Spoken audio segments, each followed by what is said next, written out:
Hello, today we are here with Which Game First with Mike Grenier from the team over there. Or and, Mikey. Mikey G. Mikey G. So we're here, it's Friday the 13th when we're recording this. Hopefully it won't be too much after that when we put it up on the channel. So we decided for Friday the 13th, we had to do a top 10 list that was appropriate. So we are doing the top 10 horror-themed games. Mm-hmm. And Mikey, we have a tradition here where when we put our list together, we always try to guess how many we're going to cross over. So, all right. How many do you think that from your list will cross over with ours? I definitely have some oddballs on this list. So, but there are a couple classics. I'm going to say, as far as the classics go, I think maybe 3 of these will cross over with you guys. All right. That's my guess, 3. Now, Rob? Well, I was going to say 3 too, but I don't think it'd be right if we had the same answer. So I'm going to have to do one better. I think I'll say 4. Oh, yeah. You stole my number. I can't go 5. I don't think that's safe. But What about 3.5? Oddballs. Yeah, 3.5. Yeah. I mean, 5 out of 10 would be a miraculous feat for 3 people to agree on. Yeah, but You could do pi. That's in between. Pi, yeah. Right. Is it rounded up or rounded down? How do we do I'm going to go low then. You took high. I'll go low and go with 2. All right. All right. Okay. And cool. I always miss this, so I'm sure it'll be 3 or 4. All right. So, as far as your process, how did you put your list together? Me? Yeah. All right. So for me, I have a few criteria, which at least one of these has to be part of the game. It has to have tension, like some kind of scary tension. It has to have some kind of surprise, maybe. A feeling of dread. I think a good horror story has a feeling of dread. Maybe some sensory deprivation of some kind to give it a really cool twist. I think I know one might fall on this list. You might have guessed one. Am I here at the crypto, maybe? Or Necromunda or something? What do you think, you Rob? The last criteria I have is some kind of an intelligent enemy. So, okay. Yes. Okay. That should give you a clue too. Yeah. Randy and I are out already. I hope you're smarter than a board game AI at least. No, we're not. No, not at all. We're not. We weren't even smart enough to Zoom. Oh, yeah, we did have a little trouble with the Zoom. Yeah, so. All right. Cool. So, Randy, how did you do ours? How did I do ours? We did ours. Yeah, right. I gave you my list, and then you compile it. We so both how do you voted compile and it? ranked it. So we compiled a list. I basically went through my inventory of games and I pulled out the ones that I thought fit the theme best. Although I think I missed a couple because afterwards I thought of a couple more, but I had already sent it off to Rob to do his ranking, so I didn't want to add them. But as I was going through, I basically chose which ones I felt one had we enjoyed the most playing. And 2, which ones I felt really captured the essence of horror the best. They trickled up to the top. So, that's how I ranked mine. Rob did his apparently by pure happenstance because his was totally wrong. Well, I'm not an idiot, so mine will make sense. So. If they made the cut, you gave him the final cut over there, so who knows? Well, yeah, I mean, he cut one of mine out altogether, and it's a fantastic game. He's just never played it, so. I guess. Well, I have some honorable mentions too. That I've got 2 honorable mentions. That's the big determiner. A lot of these games that fell to the bottom were because we hadn't played them yet. And some of them are ones that are big name ones, which may screw up our whole count, which is why I think low is a good choice. Because some of the big name ones we have that are well known, we haven't played. Yeah. So I had a hard time because I don't think I've played. Maybe I played just 10, but I knew a couple more that I thought deserved to be on the list by watching them being played and stuff like that. So. I didn't make that as a final criteria to cut the game. Some games I haven't played did make the cut. Yeah, I haven't played all these, but I've seen them enough, and I've seen them in Randy's collection to know that it's a good game. I have played every one of them that fell into our top 10. Well, nope, I didn't. Our number 10, which came from Rob, I have not played. But other than that, super good. Oh, okay. All right. I'm looking forward to it. I think we've built up enough suspense to go along with the category. Suspense, very important. That's right. So let's go to number 10. Will we let our guests go first? All right. At number 10, I have a game called The Thing. Have you guys heard of this game? Mm-hmm. Oh, yeah. Yeah, kind of based loosely on the movie, but, basically there's a betrayer amongst the group and stuff like that. And I think that's, for my criteria anyway, it's a great way to have an intelligent enemy and build up a lot of suspense. Yeah, it's a good game. Yeah, it's a solid one. Yeah, I love Hidden Trader games. I'm the only one of the three of us regulars on the show that actually enjoy trader games. So unfortunately, that means games like Battlestar Galactica, which is my all-time favorite, get pushed down the list because of the poor opinions of the other people. Oh man, Battlestar Galactica is a long game. I tried to get an early Settlers of Catan level gamer to play it. That was a tough haul. There's more horror stories of our group and others playing it than there are good ones. So all right, so our number 10 is one that Randy hasn't played, but I think it's great. I've played several times. It's Horrified. So it's a 1 to 5 co-op by Prospero Hall. It's basically it's about classic Universal monsters that you're trying to defeat, and each monster plays differently. So that's what makes it really cool. And you can adjust the difficulty by picking which monsters and how many monsters you can go up against. And it's got great art. It's just a great game. It's Horrified, number 10. Horrified. All right. I haven't played that. I gotta check it out. So, all right, number 9. Number 9. All right, my number 9 is Mountains of Madness. It's H.P. Lovecraft styles, but the thing that really caught me about this game is that there's kind of a timed thing where you have to match up symbols and colors on your cards. But as the game progresses, the cards trick you more and more. So you actually feel like you're going a little bit nuts. Awesome. I've got that on the shelf. I've never gotten to play it. I got it at Gen Con when it first came out. Never gotten to play it. It's worth a play. And there's a group that played it that on your game day. We just, it wasn't us playing it, wasn't it, Randy? Did someone break that game out? There was, up at the thing up in Columbus. Yeah, that's right. Yeah, it's very cool. It messes with your mind. You should definitely check it out.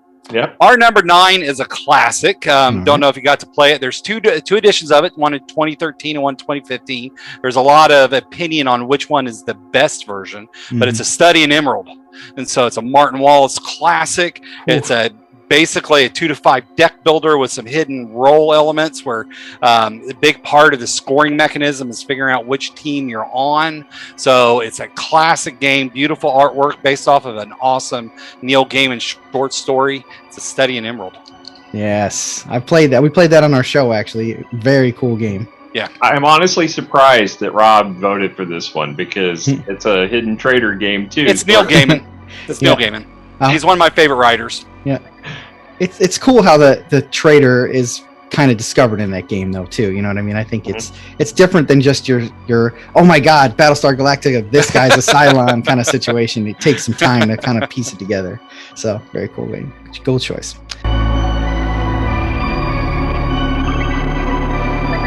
All right, for number 8 we're at right here. Yep. This is a game by Smirk and Dagger called Tower of Madness. Now, does anybody remember that game where I think it's called Marble Madness or something like that, where there's a bunch of marbles balanced in the top and there's these sticks that you got to pull out? Yeah.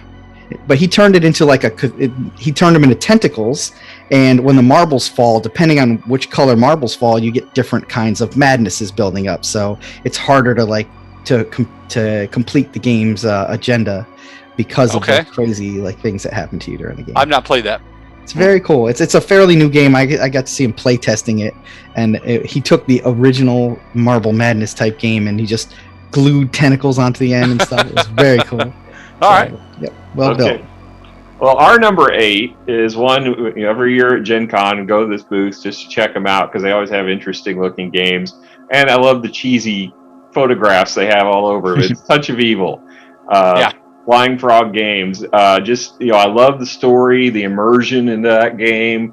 the traveling around trying to complete all these missions in order to defeat the evil, and there's lots of variety as far as all the different expansions you can add to that game, and you can customize it to the nth degree as far as how you want to play and what evil you want to face. and it helps that I don't think it's Touch of Evil. I think it's Fortune and Glory, their other game, the adventure game, where one of the characters in it looks just like our buddy Corey. And I always get a kick out of it because the photograph could have been Corey. Do you just call him Corey while you're playing? Yeah, we totally. He always plays as himself in the game. That's awesome.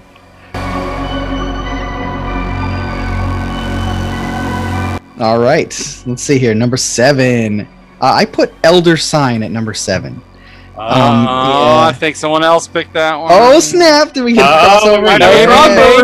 I'm not saying, man. It's nicely streamlined in comparison to Arkham Horror and stuff like that. You still get that same feel though of dread. That's what I think HP Lovecraft. It's Yahtzee and yeah. It's like there's some surprise elements with the dice and all that, and then can I accomplish this thing? And oh my god, I'm all by myself in the dreamlands, and we totally failed. And we totally failed. Exactly. There's plenty of that on our channel. we just played it and reviewed it. Awesome. Yeah, good stuff. That's a really it's good fun. All right. Our number 7 is a probably one you've never heard of. It was a Kickstarter that came out. All right. It's called Slaughterville. Slaughterville. There's actually a Slaughterville 2 that was just recently kickstarted, and now they're doing a director's cut of the first one again. So they're going back and redoing that one. And this one is on the list because I'm in it. So I'm actually, in the first one, I was a card that you had to rescue that could become an ally for you as you played the game. So whenever the second one came around, I upped the ante and I backed as a playable character. And since I was there from the beginning, and since he liked the photos I sent him, he actually made me 2 playable characters in the game. So I'm either the scientist or the advisor. Science. And he actually let me, he put some flavor text on it, like once more into the breach or something. And he put it on the same on both cards. And I'm like, whenever I play any games, I always play the scientist in them. And I always go, science! So he actually changed the flavor text so it says it's science on the bottom of the card. It's amazing. Awesome. So so I mean I gotta go with me being in the game, and of course in the director's cut they're going to put standees in it, so I will be the standee. Awesome. That's awesome. Well, kind of standing. It's probably a leanie for me. Yeah, leanie. A leaner.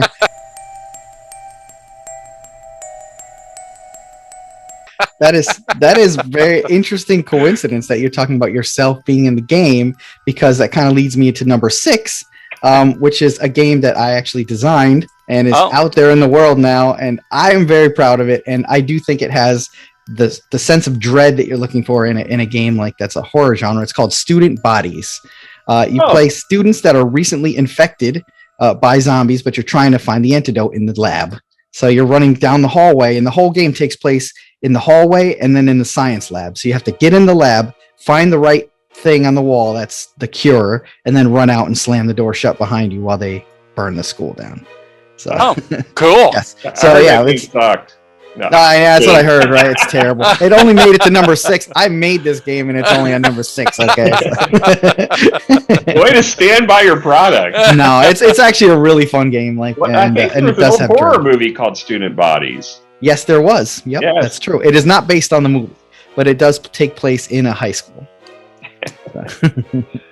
Our number 6 is maybe going to be on your crossover list. We'll see. All right. This one I think should have been a lot higher, but Rob and I disagreed on it, so it is where it is. But This is the quintessential zombie game, in my opinion, the best one out there, Dead of Winter. It's the closest thing you can get to Battlestar that fits into this category. So love it. You get these, different stories. I love the Crossroads cards that give you, the choose your own adventure aspect.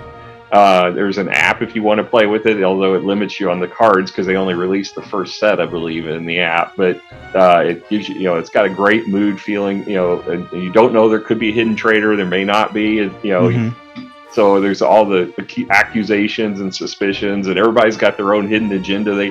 Whether you're the traitor or not, you have to complete your own private agenda, which may make you look like a traitor, which I love that. So I mean, Plaid Hat Games knocked it out of the park with that game, I think. All right, so let me just talk a little bit about that game. So it's honorable mention for me because it deserves to be somewhere on this list, at least be mentioned.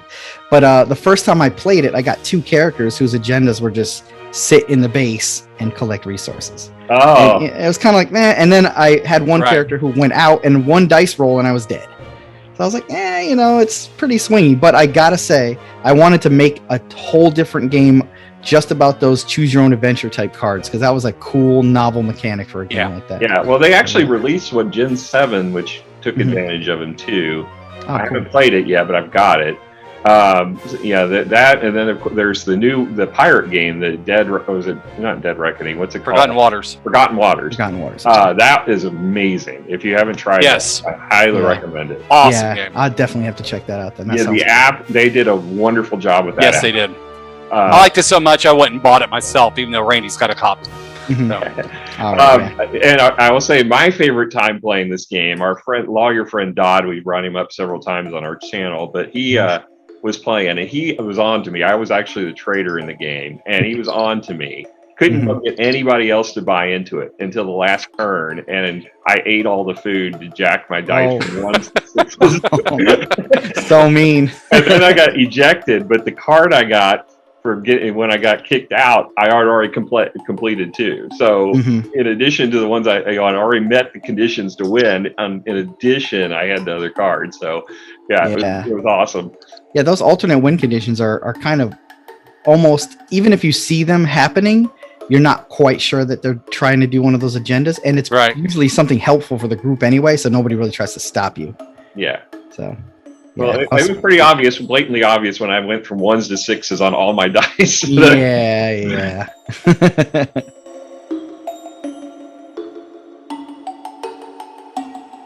All right, so let's see here. We're at 5, right? Yep. All right, so this is actually a fairly new game called The Night Cage. It's by Smirk and Dagger Games, and so you're kind of trying to escape this dark board, and the whole board is black flipped over tiles, but you have a candle, and the tiles near you are lit up so you can tell which directions to go, and as you move, tiles will flip over, but if you move away from the old ones, they flip back to dark and can change. So the whole time you're like wandering around in the dark with just a candle, and it's cooperative, so you're all trying to escape and help each other get out, but it's a really creepy game. Yeah, that sounds neat. It's pretty cool. Yeah, it's an interesting mechanic and fairly new. Yep, that one is called The Night Cage. Our number 5 may be one you've not heard of. It's called The Bloody Inn back in 2015. Plays 1 to 4 by Pearl Games. It's a pretty funny game. It's a game of murderers, innkeepers, where you're trying to get people into your hotel, trying to kill them, and trying to get them buried before you get caught by the cops. I love that. There's a lot of really neat elements to it. It's really funny, great art. So it's just really cool. Yeah, this one we actually just featured on our most, we did a most unique themed games with another group, and this was one of them that I had as my number 2, I believe, pick. So that's our number 5, Bloody Inn. Bloody Inn. I gotta check that out. That's cool. Bloody Inn.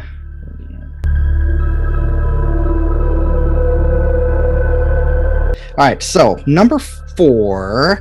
Maybe you guys might have this one somewhere. I don't know if you'd have it this high up on your list, though, but I put Unlock the House on the Hill. You ever played that Unlock before? We've played Unlock, but not that one. Yeah, they have that one is more of like a horror-themed one, but I think that the weirdness and the tension of the timer going and trying to figure out puzzles as it goes and having those creepy images there that you have to stare really closely at to try to figure out the puzzles. I thought that it just had that, it gave me that emotional feeling I want when I play like a horror type game. So yeah, Unlock House on the Hill. Yeah.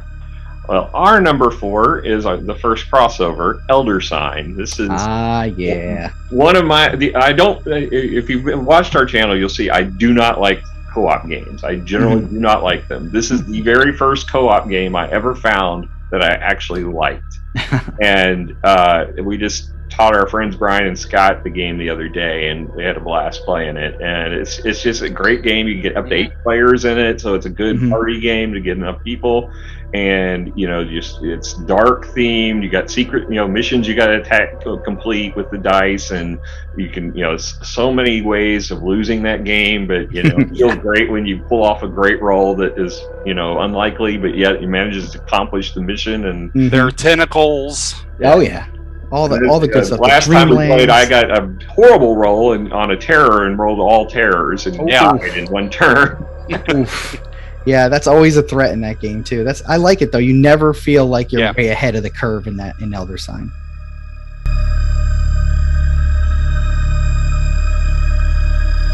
Let's see here. Where number 3? Number 3. Okay, so number 3, I personally consider this a horror game. I picked Pandemic for my number 3. You could, I mean, Randy hates this game. This is my least favorite game of all time. Oh my god, he hates it more than Monopoly. I have played this game so many times. It's what it is. It's just like every turn, instead of making progress, things just seem to get worse. Well, yeah. I have a problem calling it a game because you can shuffle the deck, flip the deck over, and determine whether you won or lost the game. To me, there's no point in playing it. There's absolutely no reason to play that game. I really struck a nerve. This is a horror game for you.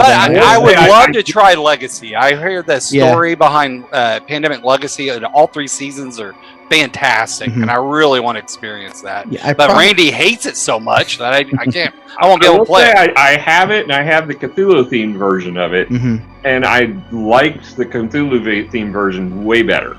I mean, it lends itself so well to a Cthulhu version, so it makes sense that they made that. All right, our number 3, I hope is on your list for another crossover because it's a fantastic game. I really enjoy it. Randy taught it to me when he first got it. I liked it so much I got it. It's Abomination: Heir of Frankenstein. I have not seen this game. What? I have not seen it. Abomination. You are missing out. I got to write that one down too. This is back in 2019. It's published by Plaid Hat Games. It's a gory 2 to 4 player game where you're collecting body parts to put together a monster in response to Frankenstein's monster telling you that if you don't do it, he's going to kill you. So you've got to put this monster together for him, and there's a really deep event deck where he's doing different stuff to you, so he can either screw you over or help you out. But you're collecting animal parts and heads and arms and legs, just all kinds of cool stuff. And the best part is there's you can go over to the graveyard and rob the graveyard, and you get bones and a little bit of tissue, and or you can go to the morgue and you can get more tissue that's more healthy. Or the best part is you can go and kill someone in the alleyway. That's the freshest. The fresh body part. So now that you're describing this game to me, and I actually have played this game at Metatopia, which is a local convention. Okay. And it was still a prototype when I played it. I don't even know if the name was the same at the time or not. But yes, now through the description and saying it was Plaid Hat, I definitely have played this game before. A very cool game. Yeah, I played it 6 times now, and every time it's just been as much fun as the last time. It's really good. I'm sad that I actually don't have that one on my list because that is really excellent. I've heard about this game is it can be long. So it can be. It is a long setup, and it's a long game in general. So if you don't mind long games, but if you if you don't mind them, you're going to enjoy it. It's a lot of fun. Yeah, it's so good. All right. All right, that was our number 3, Abomination. All right, I am now my number 2 may be controversial because I know some people don't like this game. It is clunky, it is messy. I think it has its problems, but I had so much fun playing this the first time. It was Betrayal at the House on the Hill. So you don't have to be a mega gamer to play it, right? And you can get friends to put candles up and actually wander around and be scared, and there's the hidden betrayer, and there's a lot of different ways to play it. So I admit some people are going to be like, what's wrong with you, why did you put this on your list and up so high? It's just because of the experiences that I've had with it. So I agree. I thought Betrayal is a great game, and I've enjoyed it. Now, I didn't like the expansion that they did, and thought it was kind of made it a clunky game even clunkier, but it's a good game. All right. So, Randy? Yep, you're up on number. Oh no, that's right. Number 2. This is my last pick. One of my favorite games that came out most recently. It's really good. It's Nemesis. So it came out in 2018. It's a 1 to 5 player game by Awakened Realms. It's semi co-op, but it's got so much tension. We can't say it out loud, but it is based off of a movie that might have came out in 1979. We did a board game review on. We did a board game review about it, and so some people may have heard about it. The aliens in the game looks just like them, so it's not a reach to assume that it's based off of that.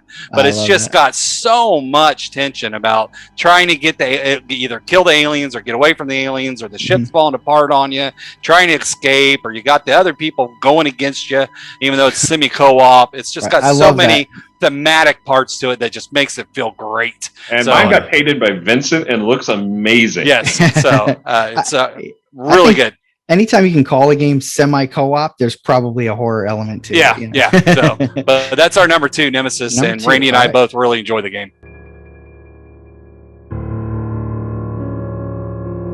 All right, so my number 1 is actually a game I haven't played. I've just seen it played, but the story behind it was so cool that I just, and from seeing it played and the story behind it was really cool, I had to go with Nyctophobia. Yeah. Yep. So that's. I might have saw that coming. Oh. Yeah. I think I probably led up to that and make it pretty logical. Yeah, but it's great though. Like you're blind during the game. Like, I mean, I haven't got to play it yet. Randy's got it up on his shelf. We see it every time we go into the dining room to play a game, but we've not played it yet. I got to get on that one too. I've watched it played, and it's fun to watch when you're not blindfolded. But it's got to be just taking away one of your senses like that. It's got to make it even cooler to play. I bet it is. I bet it's awesome. All right, and number 1. Our number 1 is a bit anticlimactic because it's our second crossover, which makes me the right pick for the first time ever. Nice. So I have this. I got this back when Avalon Hill first released all their games in I guess like the classic Axis and Allies series and all of that. And this one stood out from it back then. I loved it as soon as I got it. I loved the theme. I loved the exploration aspects. I didn't, the rule book was horrible, and they misprinted the underground lake as a 3rd floor tile in the first generation that I have. So the game is, of course, Betrayal at House on the Hill. I mean, it is the quintessential haunted house game. It is perfect. It is so well made. The first set of that was the stories were amazing. And it was just unfortunate that they didn't put in a lot of time into proofing the rules and the crappy components. Yeah. I mean, and there's so many tiles. It's like almost impossible to play it in less than 3 hours because you're spending all your time, about 2 hours of that time in maintenance trying to find the tiles. But it's worth it. Yeah, it is. It is. It's so good. The only time I had a bad experience playing that game is, other than with the new set, because the new set, there were so many broken stories that just didn't play out very well at all. But the original stories, we had a game where it involved, they had to find the underground lake. And I was playing with all new people who had no idea that it was the underground lake was on the 3rd floor. And I was the traitor, as it turned out, and I had no idea, that was their goal, so I couldn't guide them. But they all went down into the basement, logically looking for the underground lake, and couldn't find it. And they were in the most dangerous part of the entire haunted house, and couldn't get to the underground lake because it was on the 3rd floor. So it made it easier for the betrayer on that one. Oh yeah, I was picking them off left and right, and then they were like, "Why can't we find this lake?" Oh, that's funny. Yeah, that would be the last place I'd look for it is on the 3rd floor, I think. Yeah. But it's underground. Yes. Oh, yeah, the underground 3rd floor. I mean, obviously. Who doesn't know about that? So that was our top 10. That was a great list. I think I'll write down a few games to go and check out now. So. Yeah, me too. Yeah.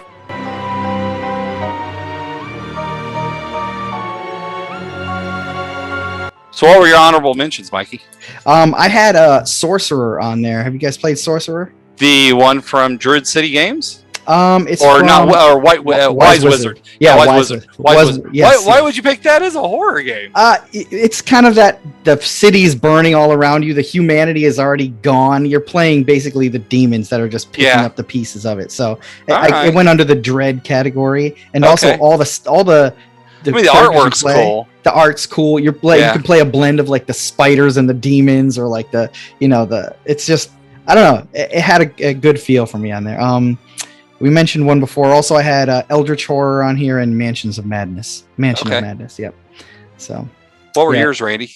Mansions of Madness was one of them. I haven't got to play it. That's the reason. I know I'm gonna love it if I never get to play it. Me too. I feel the same way. I haven't played it either. Subterra is one that I had.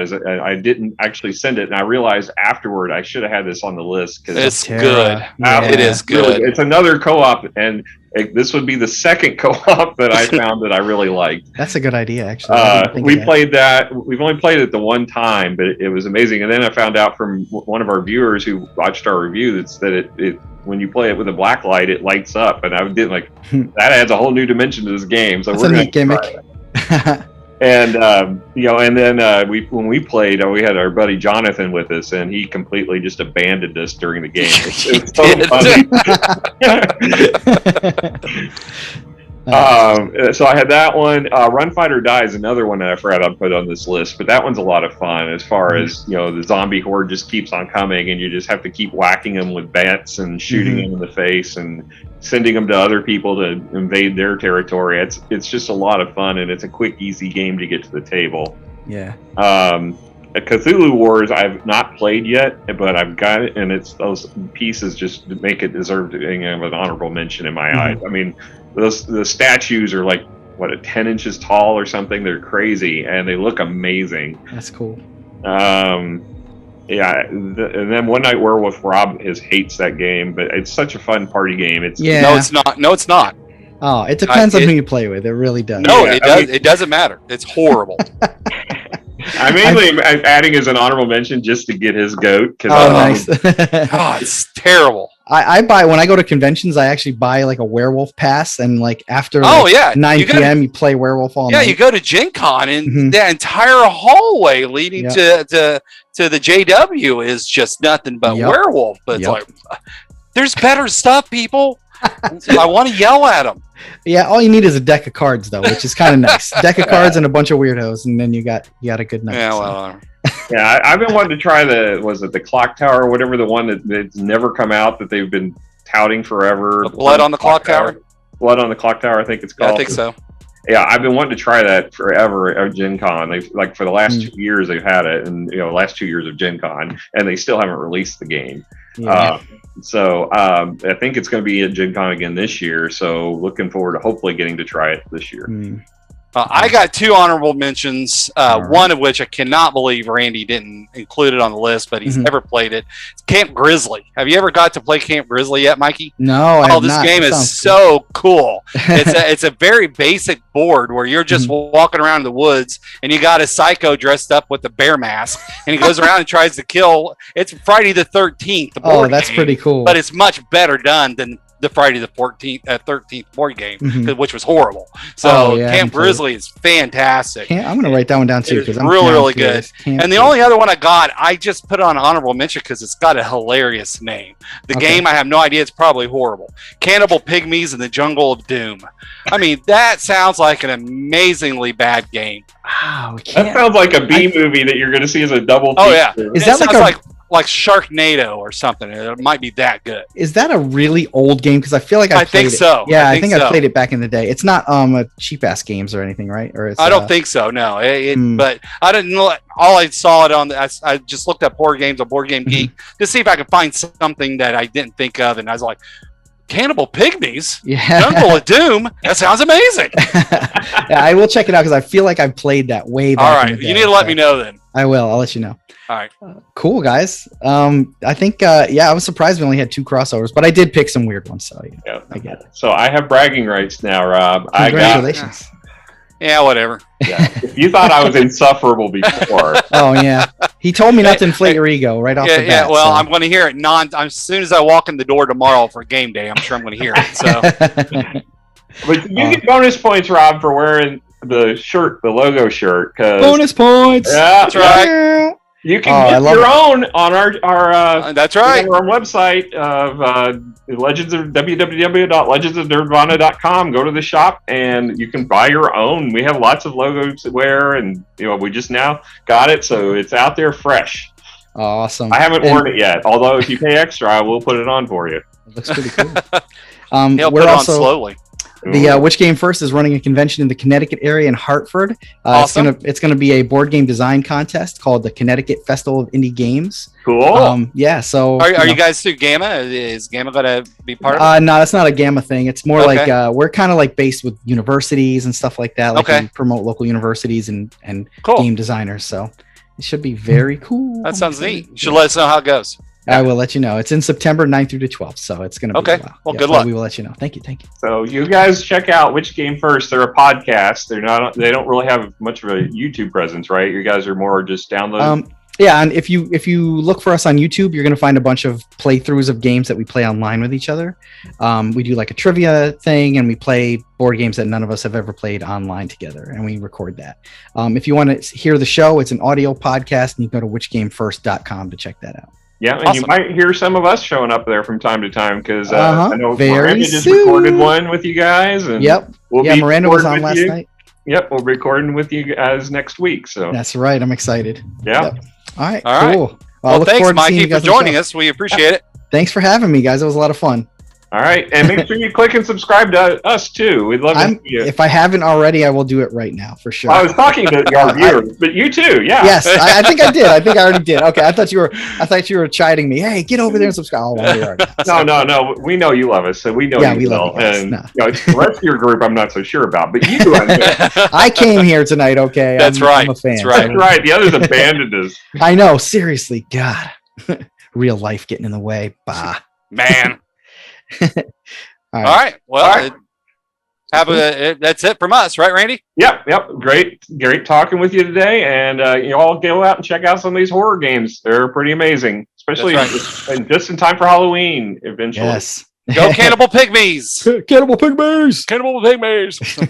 All right, Happy Friday the 13th, everybody. Happy Friday the 13th. Bye. Yes. Bye.